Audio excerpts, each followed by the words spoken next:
All right, so now we're on to the section on referrals. And before I actually get into giving you kind of the template for what you should be doing with referrals, I want to explain a little bit backstory on why referrals are amazing and why you need to be using them in your business.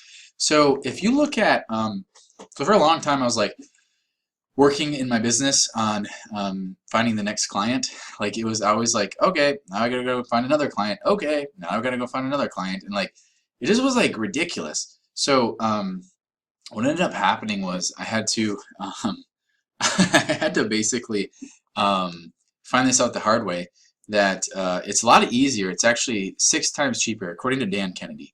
It is 6 times cheaper to sell the same exact object to someone who's already bought from you than to someone who has not. That's someone that's a stranger to you. So I'm like, huh. Not only 6 times cheaper, it's like probably 1,000 times easier, right? So I'm like, I'm thinking about that. I'm like, huh. I should probably go back to my previous like clients and like sell them more stuff if it's 6 times cheaper and 1,000 times easier. And I tried it and it was.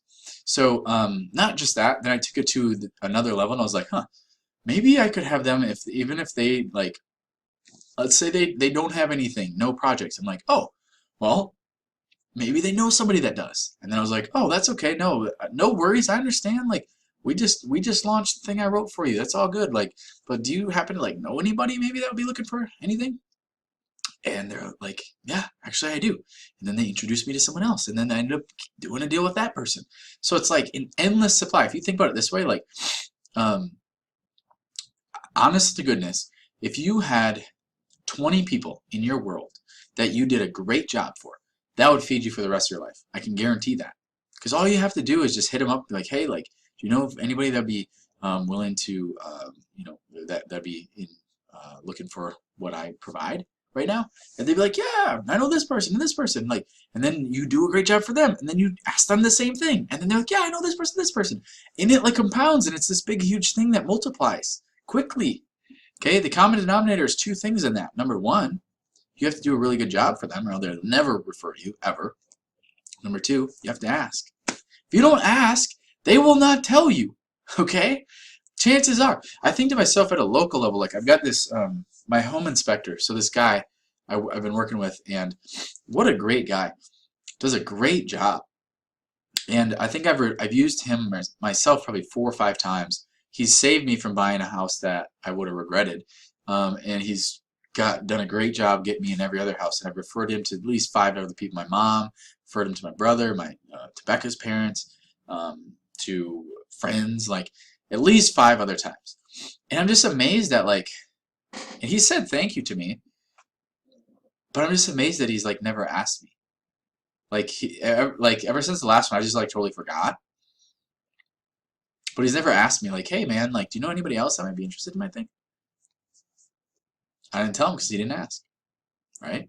He got 5, like, now granted they do volume and stuff, but like, still, like, if for every new client you got, they referred you to 5 more for free that you barely even had, you didn't have to do any selling to because they were just like in.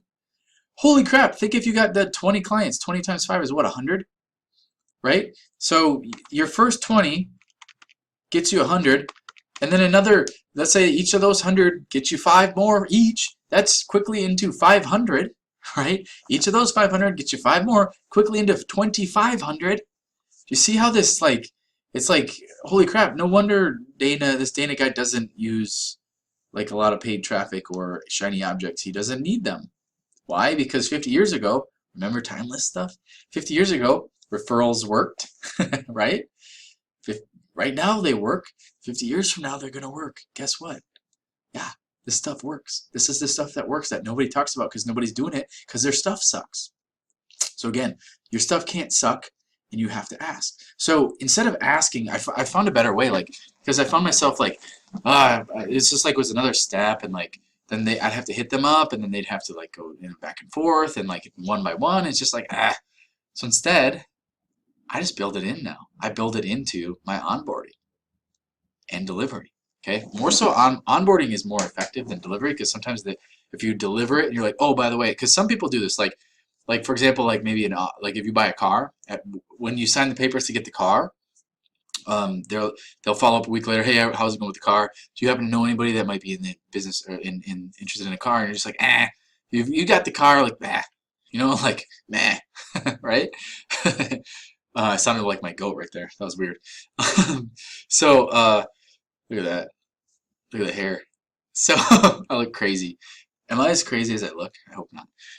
So anyway, like that's cool, but like if you actually build it into like your actual onboarding of that client or the customer, meaning like this. So when you like onboarded to buy the car, let's say you go to get financing, or you got to do some paperwork because like you're trading yours in, or you're buying a warranty and they're selling to you, whatever. Like during that process is when they should do this. So literally, like I made fun of the last person because I like to get my vehicles financed because there's incentives and then you just pay them off, or whatever, and then you get the incentive. It's like getting a credit card and then paying it off,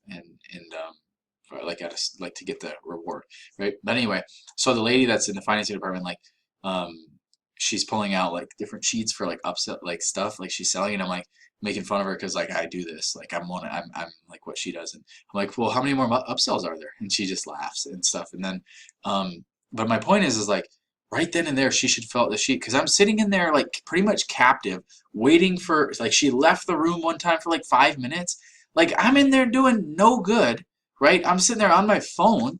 Like you should give me a sheet that's like, hey, by the way, who do you know that might be interested in a car, right? And like incentivize me. Say, hey, I'm gonna give you $25 gift card to Applebee's, or some $50 gift card to Applebee's right now if you just fill out this sheet. That's all you gotta do. And let's say like on the sheet, the total amount of names is five total names. And if they follow up with all 5 of those names, one of them ends up buying a car.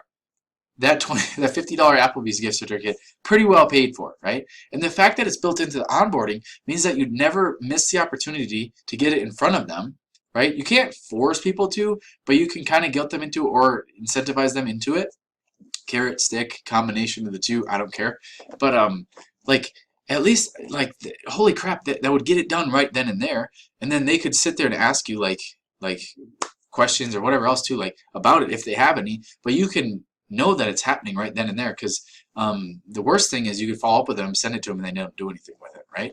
So in those 5 minutes that I was sitting there, you left the room anyway, why don't you just slap that in front of me? And then the secret sauce you'll see in the script I give you below, is we do the thinking for them, right? Because the worst thing is like, and this is from like network marketing companies, I've never gotten into them, and if you have, that's cool, I'm not judging you, but like I just don't like it. And they have to do like, if they spent a fraction of their time on making the thing that they were selling actually good and valuable, they wouldn't have to go through this 900,000 steps of like like tactics, right? Like sales tactics and stuff. But anyway, one of the things they do that's good, but we are taking it to another level, is they give out, like, the first thing to do when they onboard somebody into their network marketing thing is, let's list out all the people you know that might be interested, right? That's good. That's great. They build their freaking whole business around referrals. That's what network marketing is. But the problem is it makes people think, and then they're like, I don't know, and people don't like to think anyway. So what we do instead is we take the thinking literally out of it. So we actually take the script, right? And we think for them. So we're like, like you'll see, like we literally like fill in the blank. Like, someone I know that needs blank is name, email, like contact info, right? Like, someone I know that is blank is blah blah blah. Or like someone I know is that needs this blah blah blah, right? Like, we actually like fill in the blank and like actually like do the thinking for them, because they're like, oh yeah, like my cousin Amy like needs a car, like has been having car problems, like again, going to the car example, like, or selling cars, like someone I know that has been having car problems recently is, oh, my cousin Amy. Someone I know that has complained about their car payment in the past is, oh, I know Ronnie and Linda. I know 2 people, like boom boom. Like, do you see how like we, like, somebody wouldn't really think of that and put 2 and 2 together? So that's what we do it for them. So that's the cool part. So make sure you use that, because the cool thing is, like, if you ask large companies where they're split of like where the people are coming from, Most large companies will tell you, okay? Like I'll just use ClickFunnels for example. ClickFunnels, about 20% of their traffic comes from paid ads. So like Facebook ads or whatever else, right? 20. That means what? 80% is coming elsewhere. That's a lot, okay? Most people think the majority of the traffic comes from Facebook ads because why we see Facebook ads from them all the time, right? But it's not true. 20%, another 20% comes from organic, meaning like people will find YouTube videos, or people will find the book on Amazon, or people will somehow other organic means will find it, right? And then here's the kicker: the last 60%. Guess where the last 60 comes from? Referral. Okay, so they use a combination of the Dream 100 with using affiliates, with incentivizing people to refer people, and 60% of every single customer, for every 10, 6 of them are from referral. And that's pretty amazing. So you should probably replicate that, right? So I'm giving you the script. Make sure you use it and put it into your onboarding, and you are never going to go hungry again. Okay, you'll never have to chase down clients ever again. Again, remember though, number one, your thing can't suck, right? Or else people won't refer. Number two, you have to ask. So you have to actually build it into your thing. All right.